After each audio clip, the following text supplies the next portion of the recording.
¿Qué te parece si nos le damos la bienvenida a los otros ponentes y empezamos el conversatorio? Todavía tenemos varias preguntitas por aquí, pero pues vamos a ampliarlo Me parece a los genial. demás. Sí, por ahí está. Hola Luis, ¿cómo estás? Qué gusto verte.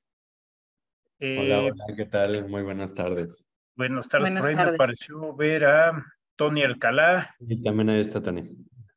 Ahora Hola, sí buena que me iré tarde. por ahí. Hola, ¿qué Buena tal? tarde. Manifiéstense, por favor, los ponentes, porque no los veo, pero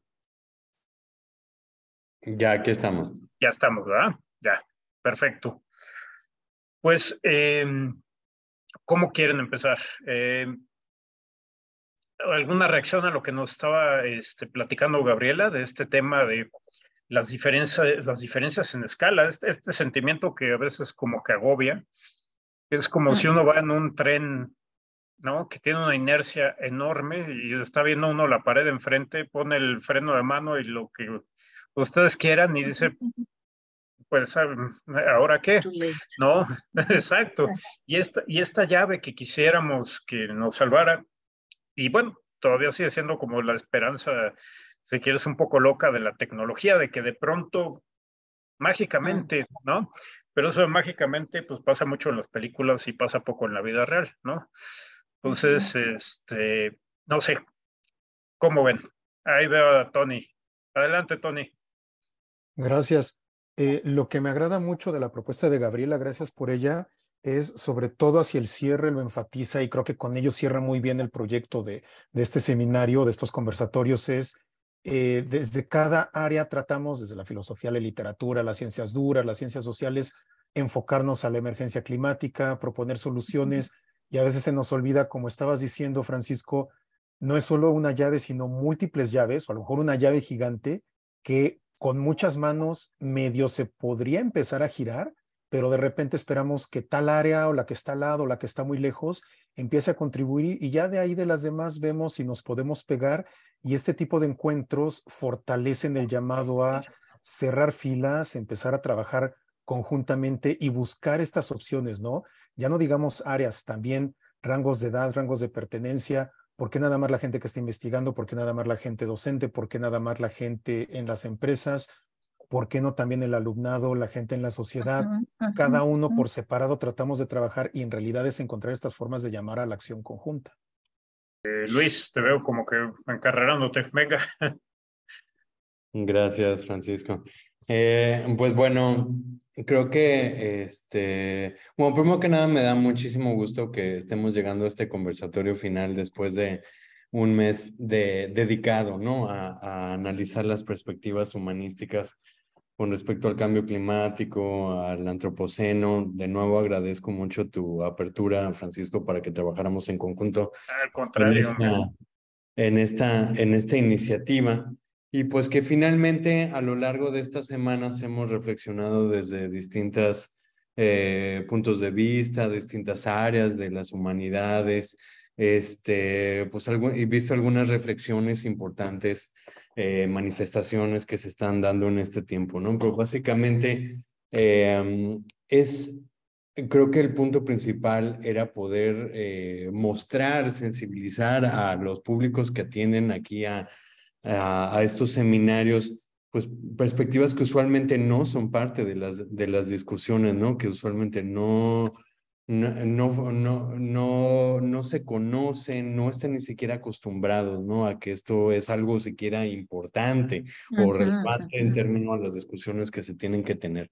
Y me parece que es fundamental tanto para aquellos que no conocen, que no son parte de las humanidades, que sepan, que entiendan un poquito, pues qué es lo que estamos estudiando, qué es lo que estamos haciendo, como también entre los humanistas, digamos, pues poder reflexionar el papel de las humanidades, en dónde estamos parados el día de hoy, ¿no? Y eso me parece que aprovechando a los humanistas que están aquí presentes, que han sido partícipes de este módulo, pues esa es una de las gran preguntas que quisiera que fuera parte de esta discusión y que está en mi mente en realidad creo que todos los días. Y después, ¿cuál es el papel de las humanidades, no? Aquí. Y cuando pienso esa pregunta de cuál es el papel de las humanidades, muchas veces me viene a la mente esta imagen cuando el Titanic ya se estaba, ya todo el mundo sabía que el Titanic se iba a hundir, y los músicos que están ahí presentes, sabiendo que ya la gente pues está huyendo, decide mantenerse ahí y continuar tocando pese a la situación, sabiendo que ya no se van a salvar, etcétera. Y a veces me quedo pensando, si ese es el papel de las humanidades, ¿no? Si nos toca tocar los violines mientras ocurre todo lo que está ocurriendo a nuestro alrededor, ¿no? Frente a lo que comenzaron siendo advertencias y ahora más bien son observaciones de cómo está ocurriendo pues la crisis climática, la crisis del antropoceno. ¿Y cuál es el papel de esas humanidades? Si nos toca simplemente pues ponerle el tono dramático, llorar lo que se supone que era el ideal de la humanidad, o por el otro lado considerar qué es lo que pueden hacer las humanidades frente a esto. Y nomás para cerrar y abrir la discusión para los demás, también considerar no solo que por un lado, pues sí, las humanidades han sido marginadas, excluidas de cierta manera de estas discusiones, sino que también, por el otro lado, también se les ha puesto el dedo, y me parece que también de forma, de cierto modo, atinado. Recuerdo las discusiones y cómo se acusó a las humanidades posterior a la Segunda Guerra Mundial. Cuando decía, bueno, las humanidades no fueron capaces de salvar al ser humano de sí mismo, ¿no? O sea, de crear de llevar a cabo el proyecto de humanidad que fue parte de la modernidad, ¿no? Al inicio de la modernidad, que creíamos que íbamos hacia adelante, hacia el frente, este ideal del ser humano, ser de razón, este ser bello y maravilloso, pues finalmente nunca se concretó, ¿no? Y al contrario, ¿no?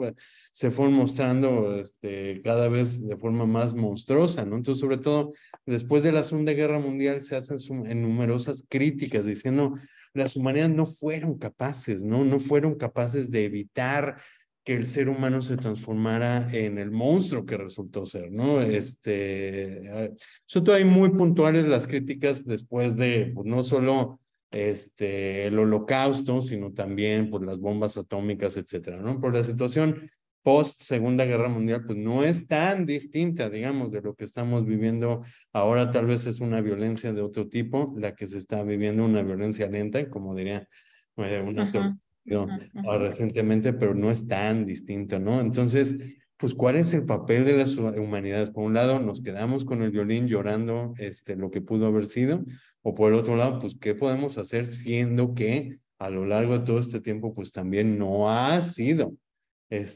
lo que las humanidades han hecho, pues no han logrado, digamos, bajo estas críticas, pues salvar a la humanidad de sí mismo, ¿no? Entonces, ¿qué hacemos, no? Con las humanidades el día de hoy. Ahí lo quisiera dejar en esta primera intervención. No sé si alguien quiere reaccionar. Porque a mí me pasa, ahorita que tú lo mencionas, Luis, me pasa una cosa que no me hace sentido en la cabeza, ¿no? Por más que uno quiera. Uno ve, por ejemplo, el otro día estaba viendo unas encuestas, una era, me parece que del Pew Center y otra era de Facebook, ¿no? Global, de la percepción de cambio climático, si crees que es antropogénico, si existe o no existe, si te va a hacer daño a ti, te está haciendo daño, le está haciendo daño a las generaciones, le va a hacer daño a las generaciones futuras, y venía por país, ¿no? Entonces me sorprende muchísimo, y que si el gobierno tiene que hacer más, la sociedad tiene que hacer más, todos tenemos que ponernos las pilas. México era de los países con mayor grado de tenemos que hacer más. Existe, es un verdadero problema, me está lastimando a mí, va a lastimar a la gente que yo conozco y a las que no conozco porque todavía no nacen. Y de pronto ahí pegándolo un poco como, o sea, ¿cómo le hacemos para entender que estamos conscientes de eso?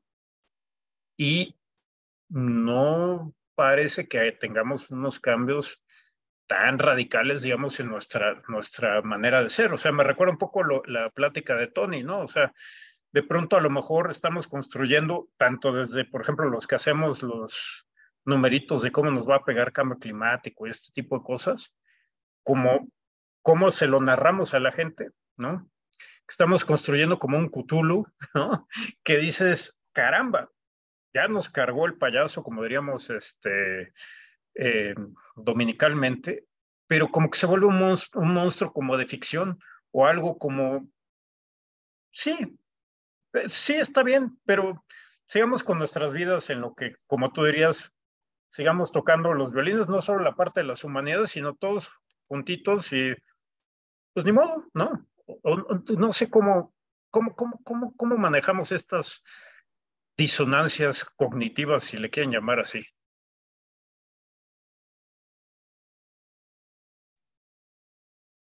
Gabriela, Tony, Luis, ¿quién se anima? Ah, ok.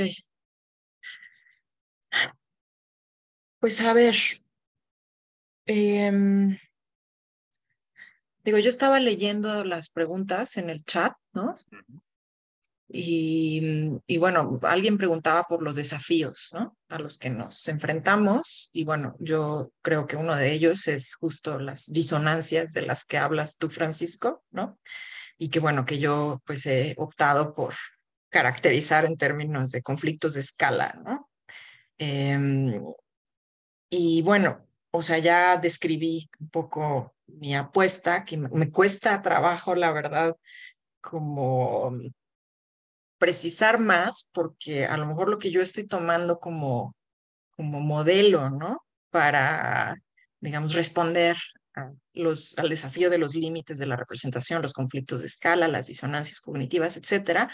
Mi modelo, pues, tiene mucho que ver con la escucha y la lectura psicoanalítica, ¿no? La manera también en que se piensa leer y escribir en psicoanálisis, ¿no? Como un trabajo de elaboración subjetiva, ¿no? Entonces, claro, es un trabajo, ¿no? Es un trabajo, digamos, de pensamiento, es un trabajo del cuerpo, que, digamos, se aboca a la singularidad, o sea, no se puede convertir en un programa político, ¿no? En un programa, digamos, de intervención social, sino que más bien la lectura y la escritura en ese terreno, pues es en muy pequeña escala, justamente, ¿no? No sé si lo vemos desde el punto de vista de las escalas, ¿no? Estamos hablando de una intervención de las humanidades en pequeñas escalas. Y aprovecho para mencionar un texto. Me parece que es Anat Singh, que por cierto es antropóloga, es muy conocida, ¿no? Por su trabajo etnográfico, ¿no? Con los recolectores de hongos en Japón. Escribió este libro muy famoso llamado The Mushroom at the End of the World, no sé cómo lo traducen en español, ¿no? El hongo en el fin del mundo, ¿no? Entonces, bueno, ha sido súper bien recibido su trabajo como antropóloga, pero también es una pensadora, también es una teórica que en años recientes ha estado explorando la cuestión de la escala, ¿no? Y ha tratado de pensar, digamos, respuestas a los desafíos a los que nos referimos antes en términos de scaling small, o sea, de pensar, ¿no? Como dejar de ver las cosas toda en escala enorme y tratar de volver a escalas chicas sin perder de vista, ¿no? Los límites, ¿no? De esas pequeñas escalas, pero en términos, digamos, de respuesta práctica, respuesta política, digamos que reducir las escalas es ir un poco a contracorriente, ¿no? De esta industrialización que tiene, digamos, un peso particular, ¿no? En la antropogénesis del caos climático, ¿no? Entonces, ¿cómo pensar a gran escala e intervenir en pequeñísima escala a contracorriente de los procesos de industrialización que se están acelerando y agravando el problema, ¿no? Ahí hay otra manera, digamos, de plantear la cuestión, ¿no? De cómo hacer frente a estas disonancias y conflictos escalares, ¿no? Trabajar con la singularidad en muy pequeña escala, o sea, con la gente alrededor, a contracorriente de esos procesos, sin perder de vista a nivel intelectual, teórico, reflexivo, etcétera, pues que todos nuestros pequeños procesos forman parte de algo que nos excede, que no podemos percibir, pero que está determinando, ¿no? Nuestras posibilidades de existencia en el corto, mediano y largo plazo, ¿no? O sea, a eso yo le llamo, o sea, trabajar con la dimensión subjetiva, ¿no? Las humanidades tenemos que iluminar la dimensión subjetiva de algo que se discute frecuentemente como si fuera un problema o bien técnico, que debe tener alguna solución científico-técnica, o bien puramente político, ¿no? Así en términos de vamos a solucionar políticamente el caos climático. Pues no sé si va a tener una solución política el caos climático, ya lo decías tú, Francisco, ¿no? O sea, nos quedan 3 segundos, ¿no? Entonces, la única vía alternativa a estas dos, hasta donde yo alcanzo a ver desde mi práctica de las humanidades, es la elaboración subjetiva en pequeña escala. Y la idea es que esto se multiplique, que no seamos 2 o 3 los que trabajamos de esa manera, ¿no? Sino que sea muchísima más gente, ¿no? Desde luego. Creo que Tony quiere decir algo. Tony. Sí, justo, Gabriela. Partiendo de lo que comentas, de lo que también mencionaron Luis y Francisco, entiendo en tu comentario y te quisiera preguntar, o más bien confirmar, que me confirmes, vaya, ¿cómo ven las humanidades en este papel de, está lo de los violines, lo que tú ahorita compartías, en este papel de forma de canalizar, de despertar, de llamar, de unir perspectivas, a manera de que sean las humanidades las que levanten las miradas, las que las redirijan y hagan este llamado o a unir esfuerzos o a trabajar poco a poco dentro de cada área, dentro de cada perspectiva para finalmente lograr un bien común tal vez más amplio? Ok. Pues mira, yo creo que ahí bueno, asumo que los 4 estamos en la universidad, ¿no? O sea, somos académicos, ¿verdad? Entonces, también dar cuenta de los límites, ¿no? De la academia sería importante, ¿no? Porque yo pienso que así como la filosofía o la tradición metafísica ahora ya tiene una existencia, yo qué sé, en el smartphone, en la computadora, en, ¿no? Los cohetes espaciales, etcétera. O sea, como que ya, o sea, su consumación, diría Heidegger, está ahí en el dispositivo técnico. Bueno, un poco ocurre así con las humanidades, ¿no? Pues finalmente, y, y bueno, nosotros estamos en la academia, pues tematizando, ¿no? Nuestro papel como humanistas. Me parece que a veces olvidándonos de que las humanidades ya tienen una existencia fuera de la academia, ¿no? O sea, no sé, en la industria cultural, en Netflix, la industria editorial, el cine, la televisión, la radio, las redes sociales, en fin, o sea, como que también ahí, digamos, circulan relatos que son muchísimo más potentes y muchísimo más, digamos, movilizadores, ¿no? Que lo que a veces nosotros podemos hacer con un discurso académico sobre las humanidades o sobre cualquiera de esos relatos culturales, ¿no? Entonces, digamos, nosotros podemos, ¿no? Plantear un programa político para las humanidades como lo fue en su momento los estudios culturales, ¿no? O sea, los estudios culturales, digamos que se fundan como un intento de, por supuesto, diagnosticar la coyuntura, acompañar, ¿no? Los movimientos pues, digamos, las demandas democráticas a mediados del siglo XX, finales del siglo XX, y bueno, se plantean como humanidades politizadas, digamos, ¿no? O sea, como de vamos a intervenir más allá de la academia, vamos a tratar de incidir en la coyuntura, de incidir en las decisiones, en la cultura, ¿no? O sea, podríamos, yo qué sé, dar un giro de ese tipo en México, las humanidades, no, o sea, lo planteo como una pregunta, no como una propuesta. O sea, me pregunto si algo así alguna vez fue posible, si ya se hizo, ya se intentó y no funcionó, o si está pendiente, ¿no? Pero creo, la verdad, que o sea, el problema del caos climático, o sea, es algo que incluso rebasa esa opción. Es como si fuera en parte, pues lo tenemos que hacer casi que por obligación ética o política, pero sabemos que no va a bastar, ¿no? O sea, sabemos que el problema es de unas dimensiones, de una magnitud y de una urgencia tales que incluso los conceptos políticos o la visión política de algo, un fenómeno como los estudios culturales, pues está como erosionando, desintegrando rápidamente, ¿no? Entonces, precisamente por esa razón, yo apuesto más bien por lo que les decía antes, ¿no? O sea, scaling small. ¿Cómo se diría esto en español? O sea, trabajar o sea, en lugar de tratar de escalar hacia arriba, pues escalar hacia abajo, quizá, no lo sé. Y bueno, eso no excluye la colaboración, la cooperación en red, o sea, y aquí sí podría yo volver al tema del acceso abierto radical, ¿no? Que planteaba al final de mi charla, ¿no? Que ha sido una experiencia de varios años de aprendizaje de la política de otra manera, ¿no? O sea, no tanto como, digamos, acompañamiento, pues no sé, de comunidades, ¿no? De organizaciones sociales. Ha sido un trabajo político con nuestros propios modos de trabajar, de hacer humanidades, ¿no? Ha sido ensayar formas de colaborar en la escritura y en el pensamiento que no sean competitivas. Eso es lo crucial, ¿no? Porque estamos en la academia, en un entorno que nos fuerza a ser individuos, que nos fuerza a competir, que nos fuerza a producir en escalas cada vez mayores, ¿no?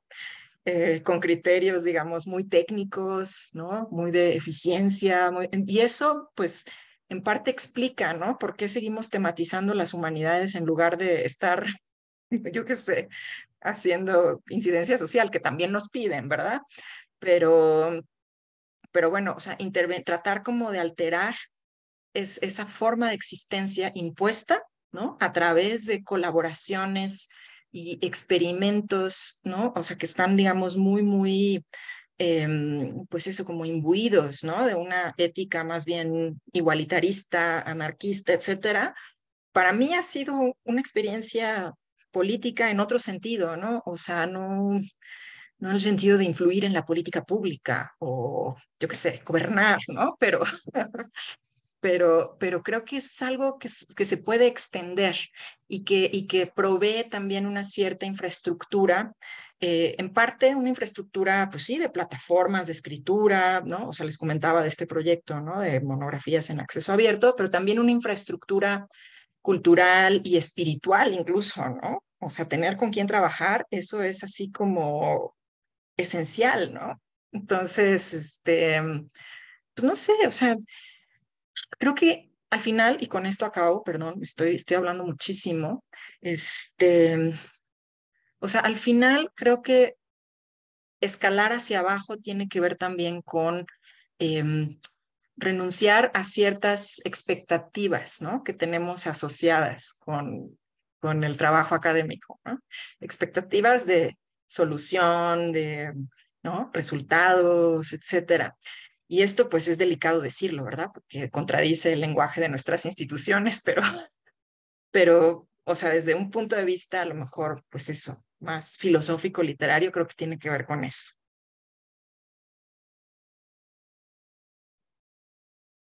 Me gustó lo del programa político para las humanidades. Debemos de anotar un buen nombre de campaña para llevar a las humanidades a la acción. Creo que ahí, a mí es algo que me preocupa constantemente y creo que en general para la academia, Ajá. en primer lugar, el problema de la Torre de Marfil. A mí eso es algo que me preocupa muchísimo. No, porque aquí, sobre todo con el cambio climático, pues de verdad que las palabras no nos van a salvar, ¿no? O sea, no van a ser suficientes. Que eso es algo que yo hablaba en mi intervención la primera semana Ok. de Lo voy este a ver. módulo. Aquí, a diferencia, por las palabras, como o sea, es una sociedad, digamos, logocéntrica, ¿no? Está girando en torno a la utilización de la palabra. Y la misma palabra es muy poderosa, ¿no? Puede iniciar o terminar guerras. Pero en este caso, con el cambio climático, las palabras no son suficientes. No vamos a poder modificar, acabar, socavar el problema a través del lenguaje. Y es algo que un filósofo que mencionaba, que tiene un libro que se llama La venganza de lo real. Menciona, ¿no? Dice que en esta ocasión el logos no va o no vamos a poder modificar ideológicamente el problema de tal manera que lo podamos meter debajo del tapete, ¿no? Y eso es uno de los principales problemas de la Torre de Marfil, que le podemos aventar discursos, publicaciones y demás. Creo que la sociedad en conjunto, ¿no? Pero si lo acotamos a la Torre de Marfil, por más que le aventemos palabras, papers y demás, pues no vamos a poder resolver o enfrentar, ¿no? No sé si resolver esta problemática, ¿no? Entonces, ¿qué hacer para solventar la Torre de Marfil? Y si lo acotamos aún más, no solo de la academia, sino además a las humanidades. Ahí vemos que ya existen una serie de problemáticas particulares que ha tenido que enfrentar. En primer lugar, enfrentar, pues bueno, digamos, la exclusión, como mencionaba, de las ciencias por mucho tiempo, un problema decimonónico en realidad, de la exclusión de las humanidades como un conocimiento del mundo real, digamos, y que esto es simplemente como cuestiones de imaginación, de comunicación, etcétera, ¿no? Pero esa exclusión epistemológica producto del positivismo decimonónico, puede que tal vez se haya socavado en la historia de las ideas, pero en el mundo real ahí sigue y está vivo, ¿no? O sea, está vivo y utilizado como un arma. O sea, yo Sí.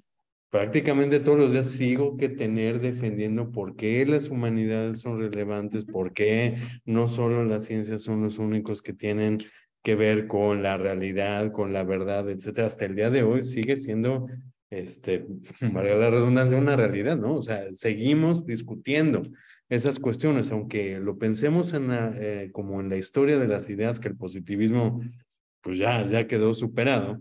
En la realidad, pues seguimos enfrentándonos y es una cuestión dentro de la academia en el día a día. O sea, lo puedo decir casi en la práctica, donde se reúnen, digamos, la escuela de ingenierías y la escuela de humanidades, sigue siendo una cuestión muy real, ¿no? Ese de a quién le corresponde el dominio, ¿no? Sobre el tema cambio climático, pues sigue siendo como ahí, pues, una cuestión fundamental por ese lado.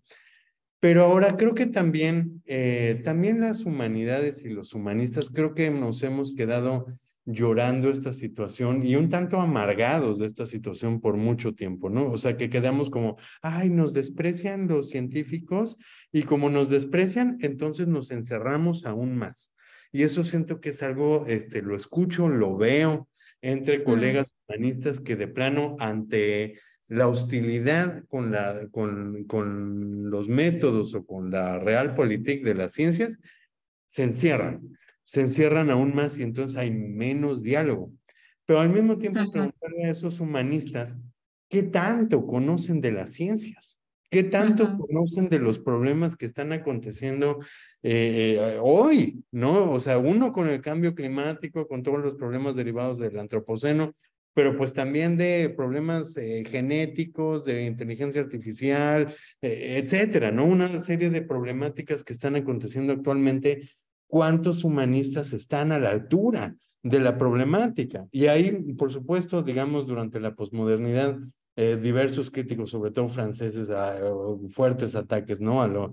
A las cuestiones científicas, pero muchos de esos ataques luego incluso fueron burlados por la falta de conocimiento que había detrás de esos filósofos, ¿no? O sea, que sea, así, más bien como que no entienden la física cuántica, ¿no? O sea, para hacer los ataques que están haciendo. Entonces también, ¿qué tanto los humanistas están a la altura del conocimiento requerido para tener las discusiones, ¿no? Siento que ahí es una cuestión también fundamental, pues que los humanistas tenemos que ser parte. Y derivado, digamos, nada más para cerrar esta idea, es que pues también me parece que podemos decir en México, pero incluso me atrevería a decir en el mundo, siguen siendo muy pocos los humanistas que están tratando estos temas.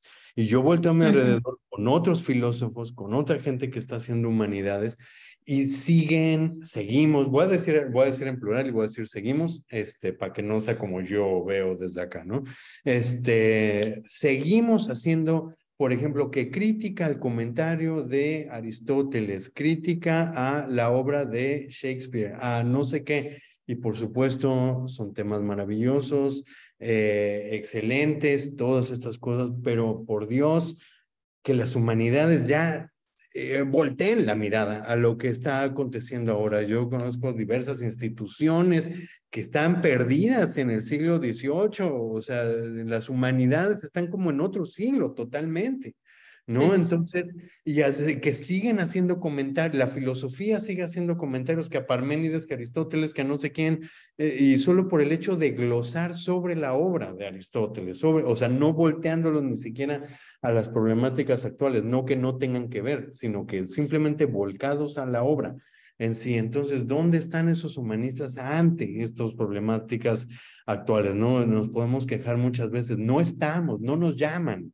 a las discusiones, pero también cuántos humanistas realmente están a la altura, ¿no? En el conocimiento, en el desarrollo, en las discusiones, para realmente poder aportar a las discusiones, ¿no? Eso me parece que es una pregunta importante que quería traer a la mesa.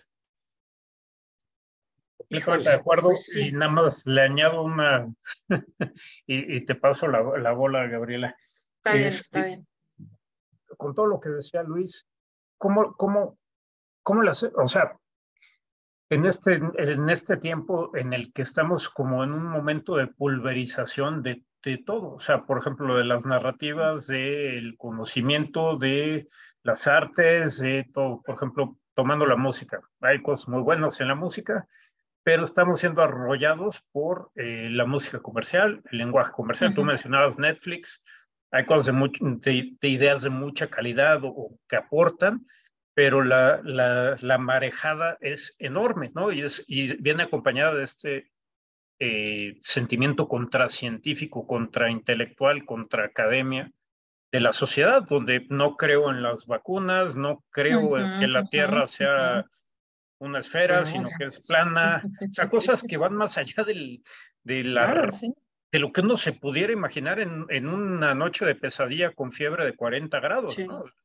Entonces, es muy complicado ¿cómo rayos hacer esta comunicación o porque lo que decía Luis, o sea, estamos como muy metidos tanto la parte de las humanidades, yo siento que también la parte de la ciencia, nos quedamos marginados del tamaño del problema al que enfrentamos, ¿no?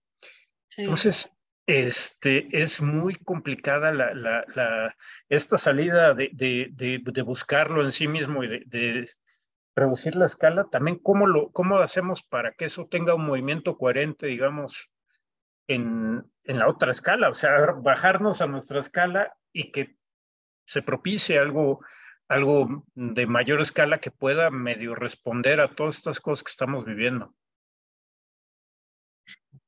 Pues a ver, o sea, lo que dicen los dos me hace pensar que, bueno, que a lo mejor hay una crisis de las humanidades, pero que esa crisis de las humanidades en realidad y en el fondo es una crisis de la universidad como institución, y en el fondo esa es una crisis de la modernidad, y en el fondo esa es una crisis de la especie humana, ¿no? Entonces, o sea, claro que hay maneras siempre, ¿no? Como escalas cada vez más grandes para pensar la crisis.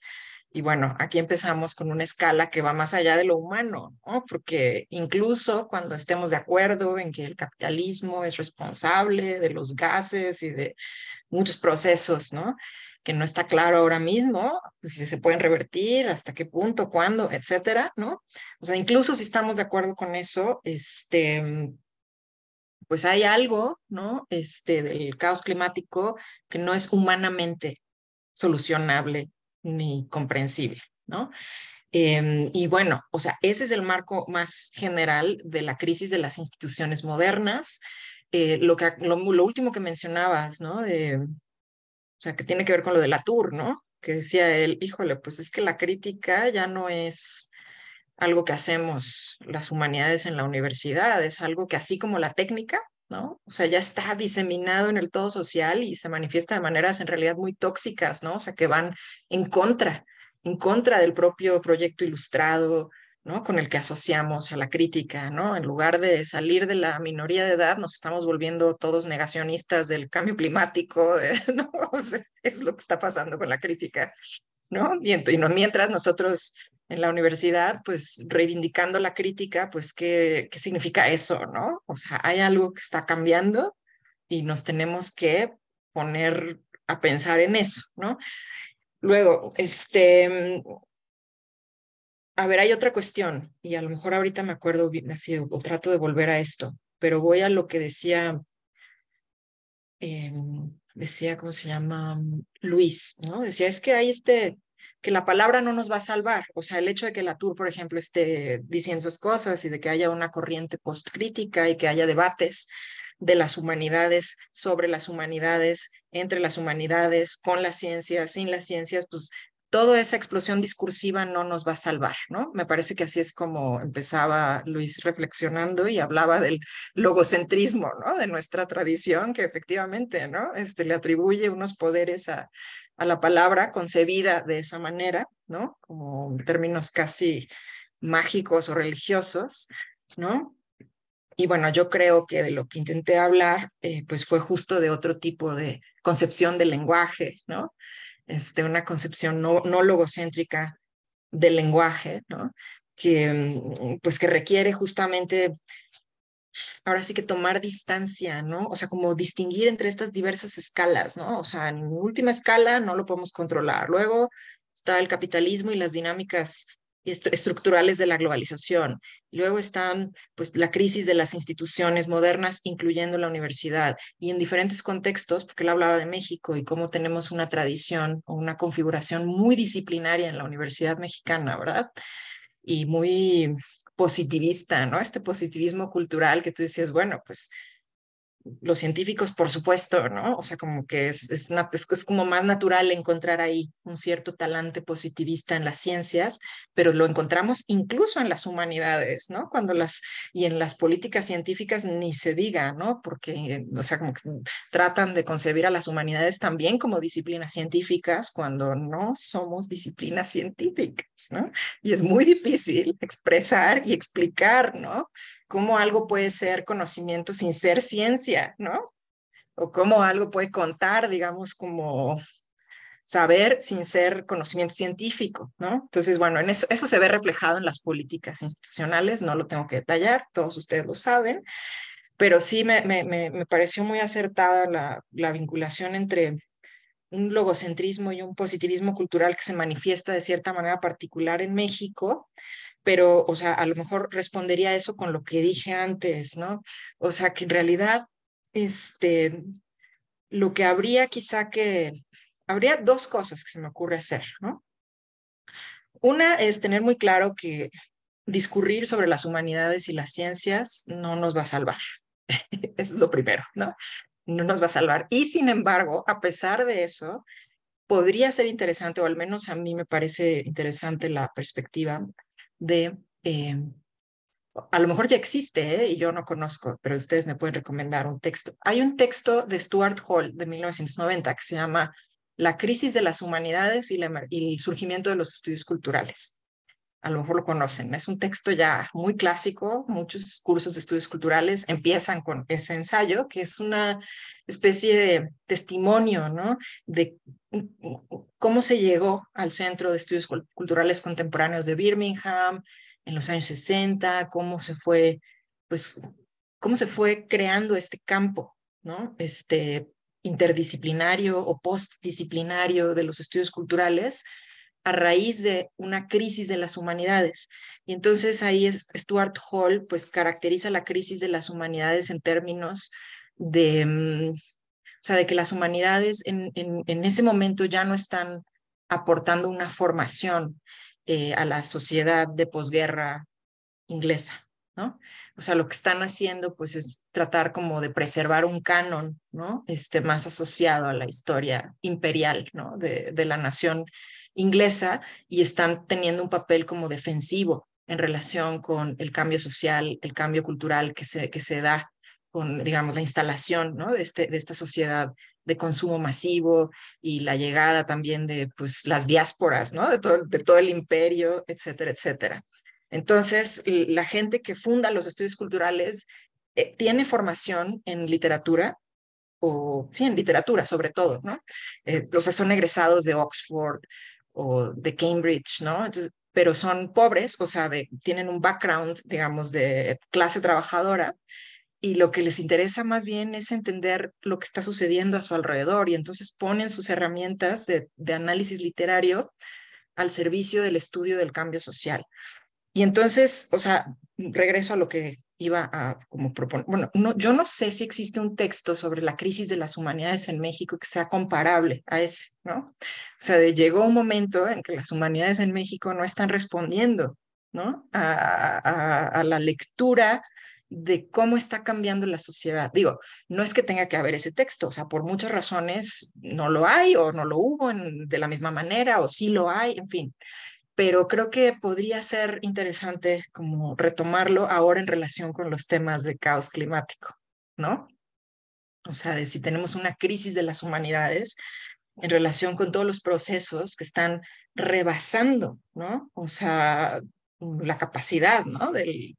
Pues, de nuestro bagaje conceptual, metodológico, como humanidades en México en particular. O sea, no sé, creo que no sé, se podría leer ese texto colectivamente y anotarlo, ¿no? Que es uno de los ejercicios así que se hacen mucho, no sé, en los hackerspaces, ¿no? Leer colectivamente, anotar, generar nuevos textos, etcétera, ¿no? A mí eso, que es en pequeña escala, pues me parece, no sé, como interesante y valioso, ¿no? Luis, ¿no te parece? Si quieres un comentario final tuyo y un comentario final de Gabriela, porque ya Sí, estamos sobre casi la hora, ¿no? sí, claro que sí. Adelante. Bueno, pues creo que es muy acertado que decir la crisis de las humanidades es la crisis de la academia, de la universidad y de ahí para arriba, ¿no? Es completamente de acuerdo. Y entonces, pues frente a este, como usualmente en las discusiones entre las ciencias y las humanidades, pues siempre terminamos hablando de la importancia de la interdisciplina, de la transdisciplina, etcétera. Y ahí también hay otro reto, ¿no? Porque quedarnos en, bueno, pues, tenemos que dialogar, etcétera, no es suficiente y hay un reto en realidad bastante pragmático de la realpolitik que quisiera mencionar. Y Ah, es y es incluso dentro de instituciones o grupos, digamos, de investigación, además, que dicen, vamos a hacer investigación interdisciplinaria o transdisciplinaria, ¿no? Son muy aventados, dicen transdisciplinaria. Es muy curioso, o al menos ha sido mi experiencia, que aunque lo declaren como en el discurso, la interdisciplina, la realpolitik de las personas que integran los grupos de investigación en realidad sigue replicando y permeando precisamente esa hostilidad, ¿no? Entre esos dos entre estos dos mundos, ¿no? Como se ha dicho antes.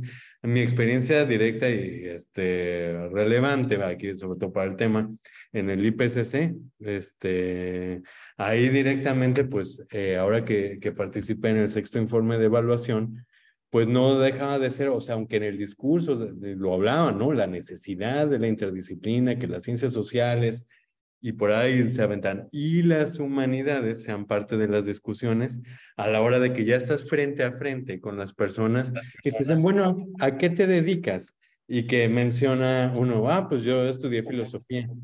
Te dicen así como, o sea, como que ves que están como intentando maquinar qué comentario hacer de que se ve que como que no entienden bien qué haces ahí.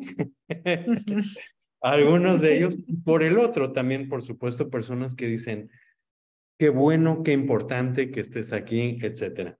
Pero pues definitivamente pues, todavía muy pocos, ¿no? Que toman esa segunda postura o que son capaces de interpretar o realmente caminar ese puente entre los distintos lenguajes, ¿no? O sea, que pueden estar dispuestos, ¿no? O sea, dicen, sí, abramos la puerta, dialoguemos, pero a la hora de que en términos, por ejemplo, conceptos como resiliencia, lo hablamos desde la ciencia y desde una postura de las ciencias sociales y las humanidades, del lado de las ciencias, bueno, se me quedan viendo como con terror de lo que yo estaba diciendo, las implicaciones de utilizar un término como resiliencia, ¿no? Y yo veía como la intención de dialogar, pero que el vano epistémico está como muy lejano, ¿no? Entonces, digamos, cerrar el comentario, y no es anecdótico, no es solo de este espacio, o sea, se da en muchos espacios. Todavía en cuanto al vano epistémico entre un mundo y otro,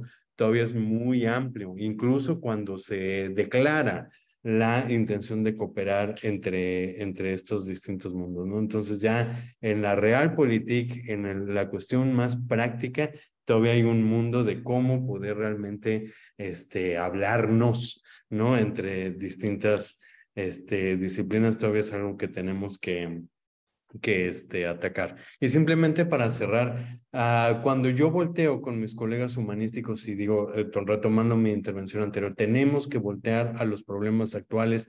Shakespeare es importante, Parménides es importante, demás son importantes, pero tenemos que ver a la actualidad. Muchas veces veo, o sea, soy atacado, soy criticado de positivista, ¿no?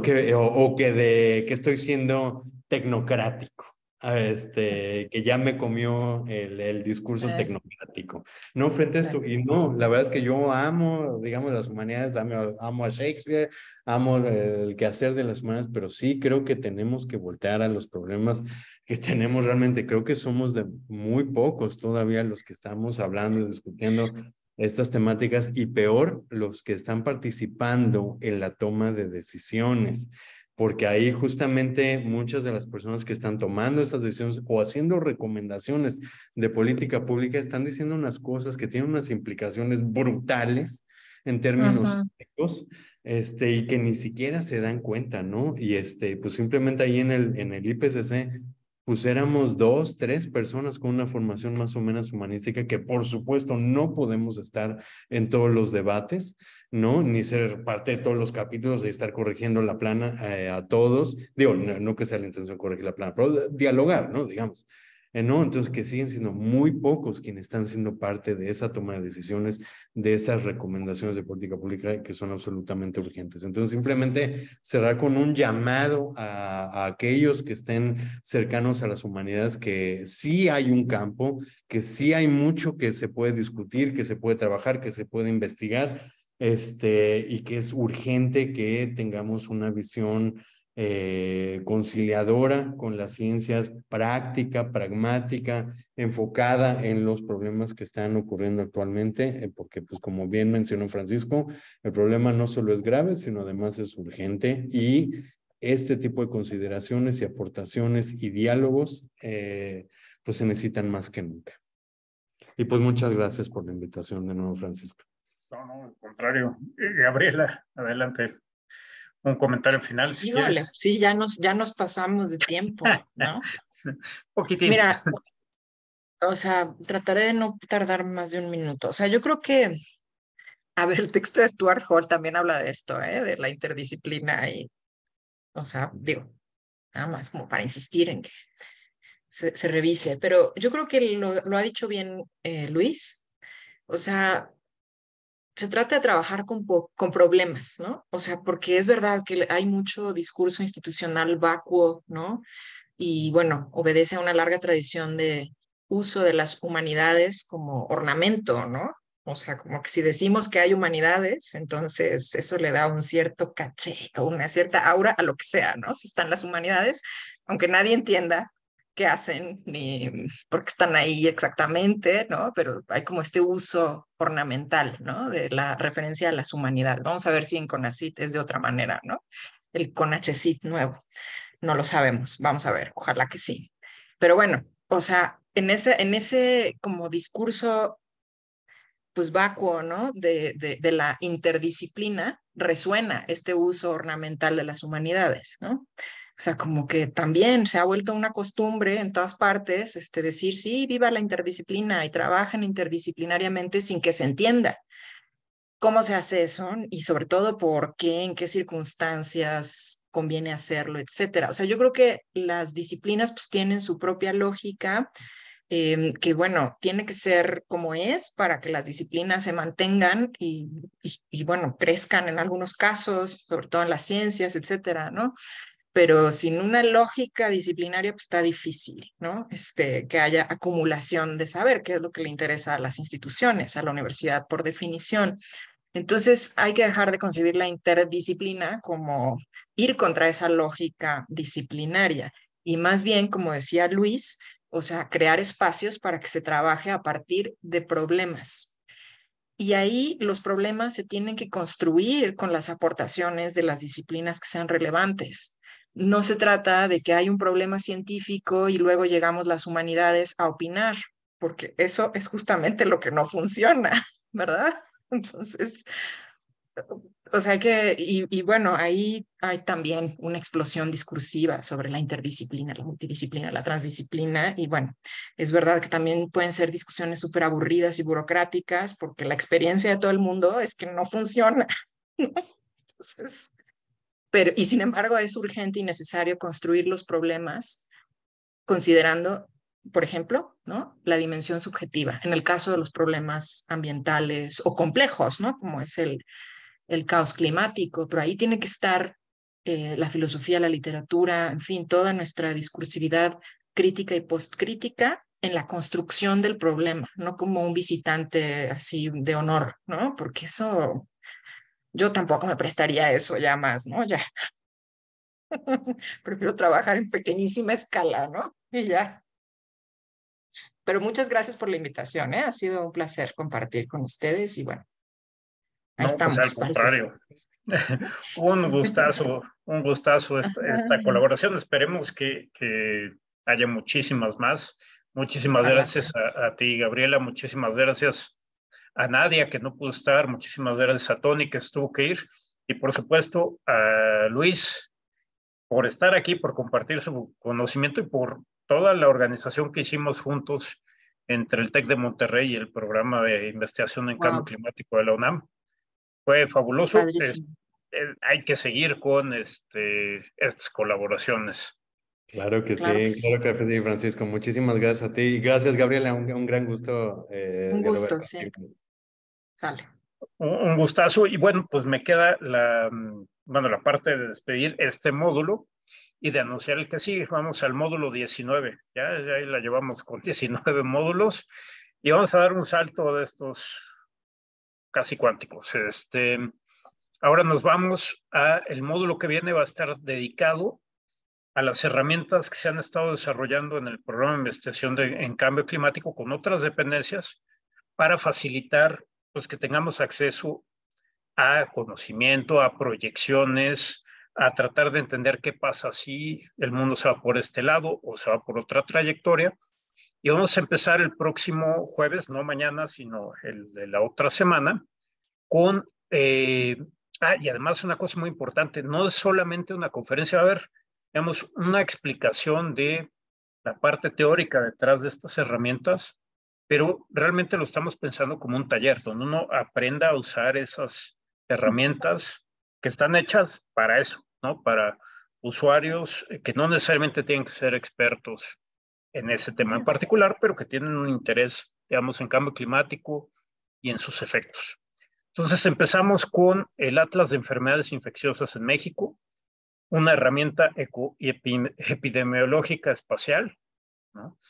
Va a estar el doctor Constantino González, que nos va a explicar esta herramienta, nos va a decir cómo se usa y nos vamos a seguir con otra herramienta para hacer escenarios de cambio climático en temperatura, precipitación, hacer análisis de riesgo.